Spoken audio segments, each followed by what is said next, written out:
it should hurt to give. Okay. It should hurt.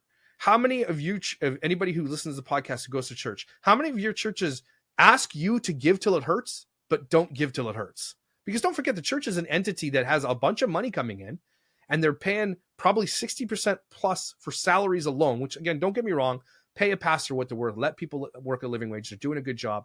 They're working for the Lord. They should be paid. Okay. But at the same time, where's the extra 40% going?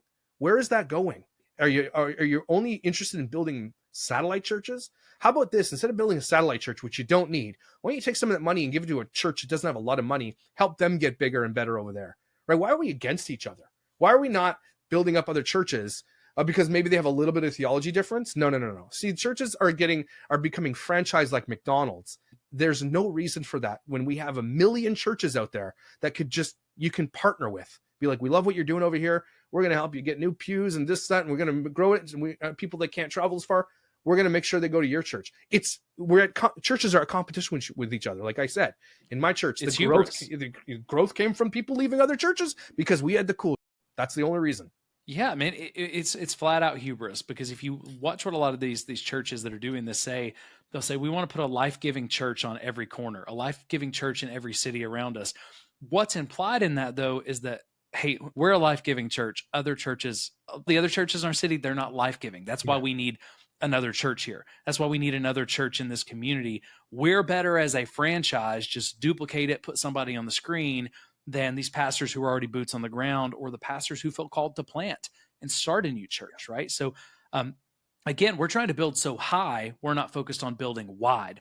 And it's the wide building that builds a foundation that protects people, disciples people, and actually leads to us being the church. So like you talked about with the church in Florida that had that building that, was serving moms and families and kids that made the pro-life choice.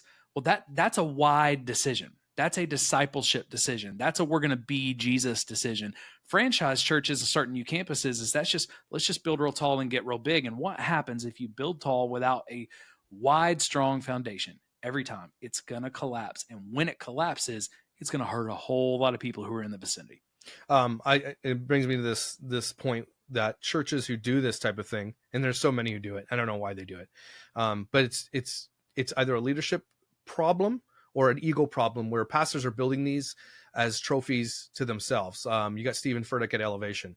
I am convinced that Stephen Furtick is just addicted to building things that are his. I don't know how else to say this, but they are trophies. They're him saying, look what God has given me to build. Look what I've done. Stephen Furtick is one of I love Elevation's music, so it hurts me to say this so badly. But like that type of church that they do these types of things, like Hillsong was the same. They are only testaments to the pastors. They're like, I'm so good that I got to be in Toronto over here, because Elevation has one in Toronto where it's polished. Don't get me wrong, but I'm going to be on that screen. I need to be franchised everywhere. It's not about the gospel. It's about me. It's about me and my message, because I think my message is the most important thing ever. Forget all the heresy and everything, but that in itself alone, we got to stop that. You stop that right away. And you just, like you said, go to any small church in any big town. Like if you got a North Point church, go to a small church around there, a small church around you. I bet you the pastor that serves at that church that makes $25,000 a year is the salt of the earth in almost every way. And because people that serve at those types of churches, those are the people that should be the most famous, quote unquote, for lack of a better term, because those are the guys that are doing it for the right reasons. As soon as there's a pastor in there that is a millionaire or makes hundreds of millions of dollars and has a Breitling watch collection worth millions of dollars and brags about it in front of his congregation, that to me, I'm like, God, why are you not striking this guy with lightning, like into a pillar of salt? What is going on? It's sort of happening. But at the same time, like, as soon as you see that, how are people not waking up to that? Like a pastor walking on stage that is dressed in $5,000 worth of clothing. How are people still going to that church? How do you believe that that's what Jesus wanted for the church? What Peter was talking about? How do you square that circle to me? I want to ask everybody that goes to these churches, what is your explanation when a pastor walks up there after leaving his Range Rover or his G-Wagon and comes on stage dressed like this? How does that make you feel when there's a person in your church that literally lives in squalor and can't afford electricity or groceries? How does that make you feel? Well, and even beyond that, you've probably seen this, but I've been a part of churches where there's a special offering at the end of the year. We call them miracle offerings. It's sow seed, do this thing, give extra, give above and beyond your tithe and offering. Maybe you're already giving 15-20% because that's what we're teaching, your tithe plus your offering. But we want you to dig really deep this one time a year in faith, sow into the future of the church. And then God is going to, whether they're implying it or saying it explicitly, God is going to bless you. God is going to heal you. God is going to provide for you. Sow this seed of faith. And man, I remember like we would ask people to dig deep. We would ask them to give beyond what they had in faith of what God would do. And I've said this on a couple of podcast episodes before, but we literally had them bring at one church, we had them bring their gifts and put them in treasure chests at the front of the stage, which I thought was, I always thought it was so tacky. I was like, this does not like look good. Right. But then here's the thing. That money, was it used for some good things? Yes. Was it used predominantly for like new campuses and stuff like that? Yeah. But those same years, we would throw away hundreds of thousands of dollars of decorations and things that we had bought and used once, and get rid of old lights and get rid of old sound stuff and all that. And it's like, guys, we could have asked people for a lot less. We're asking these people to give out of what they don't even have, and we're throwing away hundreds of thousands of dollars worth of stuff because we don't have room to store it and use it once. Like, there's got to be a better way to use that money. And again, if we're transparent and we say, hey, here's the budget, here's kind of what we spent. If you have questions more granularly, let us know. Well, then people can have discussions about that. Like, hey, if we just cut some of this fat, do we need that special offering every year? And it throws me off, Josh. Like we'll tell people, hey, tithe in faith, give offerings in faith, that when you operate off 90, God's going to do more with that than you could do with 100. But then we have those same churches that many times say, but we have to have special offerings because the tithes and offerings you gave in faith wasn't enough. And it's like, no, if people are giving in faith and tithes and offerings is what you're teaching, then it should be enough. And if you don't have enough to do what you want to do, then is that Jesus telling you what you want to do is not what I'm providing for? There's just questions that we have to ask. That's a good question. And also, what made me think of this was the tithes and offerings are an important thing that we have to talk about. We don't talk about enough. But going back to the idea of the waste, if I'm convinced that if people who were donating to a church and were like loyally going to a place and have been going for years and years, were given an itemized list of the things that the church spent money on that year, they would no longer go to that church. If you got an itemized list of the church and what they had and what they wasted, you would be flabbergasted. But this brings me back to the tithe thing. And I did this on my channel too. I did a whole video on why you should stop tithing to churches. Now, I mean that clickbaitily, but at the same time, I also mean that to a degree, where it says stop tithing money.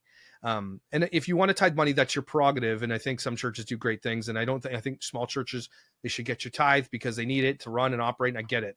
Some churches are struggling, and I understand that. And I'm saying to these churches that fly drummer boys from the ceiling and have angels and strippers on stage dancing for Christmas when they're paying, and they have private security for their pastor and they're doing all these kinds of things. If you want to tithe your time to a church, and this is what's going to go from me. Okay. I think I'm very talented in certain ways, and a church could use me in most ways. I don't think I'm in a position publicly that a church would ever want me to serve, to be honest with you. But if I was ever going to serve at a church ever again, I would, for one, never take a penny. I'm never going to do it again for money. And two, my time is worth a lot of money. I consider my time a lot of money. Like if I was going to go tell someone how to set up a podcast or to do video production, I'm charging thousands of dollars. Okay. If a church wants me to do that for them, I'm happy to do it. Absolutely. Especially if I believe in the ministry of the church and the mission of the church, and they have good people, whatever you want, I'm there for. But I'm going to tell you this. That's what I just gave you is worth probably $5,000 worth of the money I would charge a regular person. And so in lieu, my time is a tithe, but a church doesn't accept that. A church wants you to volunteer till it hurts and to give money till it hurts. Ask your church, hey, is it okay to tithe with my time instead of money? I want to hear what their answer would be. A lot of them be like, yeah, no problem, because they don't want to hurt you. But a church, if you stopped tithing to a church and you've been giving faithfully for 20 years and all of a sudden you stop tithing, who's going to come talk to you? And you say, look, you know what? I'm going to instead tithe this money. I'm going to tithe my time on stage design crew, or I'm going to volunteer my time as a musician, or I'm going to do sound, or I'm going to pull up chairs, or I'm going to do parking ministry, which nobody really wants to do. I'm going to do these things. No church will ever recognize that the time you give is a tithe. They say tithe with a glad heart, give sacrificially because that's God's going to turn that into. But they never talk about the time that you give is what it's going to turn into. And they will burn out, especially big churches. It's a burnout train. They know it's coming. It's built into the cost. And that's what makes me angry, because they build the cost into burning out staff and volunteers, and they don't seem to care. Well, those numbers are tracked at most big churches. And I say this not just like I'm not spitballing. I'm not making this up. I've seen it. I've been in the rooms. Those numbers are tracked. Like, how often are we losing people? How long does the average volunteer before they leave? How much do they tithe? And how long do they tithe before they leave? And, we got a couple of videos up. I need to redo them because we're in such a better place production wise than we were when we did those, and even had some things go wrong on those. Like, if it wasn't for AI saving us, it wouldn't have even been legible. Great conversation. But one of the things that I tell people is, hey, look, the Bible does teach you to be generous, and where God calls you to be generous, give generously. Sometimes that means to your church. Mm-hmm. Sometimes that means to other nonprofits. Sometimes that means helping your neighbor put a roof on their house, right? And it has nothing to do with giving to the church, but being the church. But at the same time, the idea of tithing, when you look at it theologically even, and when I was in the church, I couldn't say this. I had all the theology degrees. I'd been taught the right way to say it. I couldn't say it. Now that I'm not a day-to-day pastor, I can say it. When you, and I love pastors who actually say this, because there are many who will teach this, okay? But when you look at scripture, tithing in the Old Testament, one, it was for Israel. It was to support the Levites, who were a tribe because they had no land, okay? It was never once money. There was one concession where you could turn it into money, but you had to use that money to buy food when you got where you were going, right? In the New Testament, there's no mention of tithing after the cross. And when Jesus mentions tithing and says, yes, you should do this thing among others, he's talking to Jews still under the law, and he's talking about mint, dill, and cumin. He's talking about an agricultural tithe. So when you trace back and you look at scripture, you don't see a compulsory monetary tithe for the church. When you go through church history, it's not until 567 AD at the Council of Tours when the church started taking tithes again. And it was a way of, oh, well, we need money. How can we do this? Well, remember that Old Testament thing? That works, right? So part of this is, and I know there's going to be people who disagree with that. And every time I talk about that, they're like, Jeff, you lost me. No, Malachi 3:10, it says you're going to rob from God. Well, Malachi 3:10 wasn't for you, friend. Wasn't to the church, wasn't to Gentiles, wasn't talking about money. But I say this stuff, even if people disagree with me, Josh, what I want them to do is I want to encourage people, just go back and read the Bible for yourself and do your very best not to read your current understanding or tradition into it. And instead just ask, what would the original audience have heard? Because a lot of times we're going to get a very different view of what the church is and how we should operate as the church than we do when we read it with what we know. Because when we read it what we know, we're going to see what we know, but it's not necessarily there. It's so funny because as soon as people understand the Bible for themselves, everything changes. So it's in a church's best interest, especially a mega church, for people to not read their Bibles. Like, go ask your pastor if you go to a large church, hey, instead of giving to this church, I've decided that the $150 I'm going to give every week, I'm going to take the $150. I'm going to go buy some socks. I'm going to go buy some food, and I'm going to go walk downtown with my family. I'm going to give it to homeless people. Are you cool with that? Right? I want truly people to say that to their pastors, and I want them to ask the question: do you think God will honor that? You think that he'll bless me through that? And he'll probably say yes, but at the same time, they'll never preach that from the stage. Give me a church that's going to say, you know what, guys, we're good here. Here's what we need every week. We're happy to have that. And anything past that, here's what I want you guys to do. I want you to go buy some socks. It's winter in Canada. Okay, it's cold as a witch's tit out here. Okay, I need you to go get some blankets. I need you to go get some warm food. And I want you to go with your family. Be safe about it. But this is, God commanded us to feed the hungry, clothe the naked. Churches aren't doing that. And that was lost a long time. Now, some are. Now, don't get me wrong. I say this in general. And I mean this in general. Churches aren't doing it, right? They're not. They're clothing themselves in riches and in idolatry and golden calves. And they are worshiping the carpet that they walk in, and then the brand new chairs that they had a committee that they put together that they for years. And the old lady complained about the carpet color, and they do all this. They waste so much money on garbage. If you took 5% of the church's income as a whole and put it in towards the local communities where the churches existed, there would be no more poverty. I don't think like maybe a little bit, but there would be so much more that would be taken care of that the government wouldn't have to do much, is what I'm saying. And then it would justify you not having a tax-free status, right? The tax-free status for churches is because the church supports the community. Name me a church that's a mega church that supports its community. Now, I'm not saying, oh, we go do a drive out here once in a while. We do this love thing where we do a free garage sale for people. I'm not saying that. I'm saying give till it hurts. If churches gave till it hurt like they ask people to do, it would solve so many problems locally. If most of our churches would give 10% to their local community, just to caring for their local community, and if you want to give internationally, you can. That could be your offering, right? Mm-hmm. Yep. If we just gave 10% to our local community, and not a lot of the stuff we call missions, it's not really missions, right? It would make a huge impact.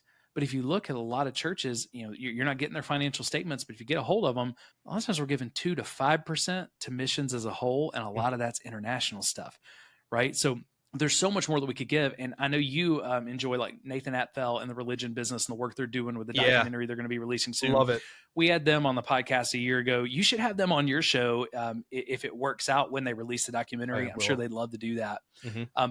But they literally say, if we took just the money, and they've got the numbers, if we took just the money that is stolen from churches, right? Just the money that's stolen from churches annually, we could solve like the top 3 to 5 problems in the world.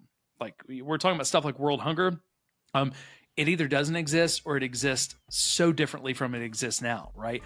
There's diseases like malaria that we can actually stop, that we could stop overnight.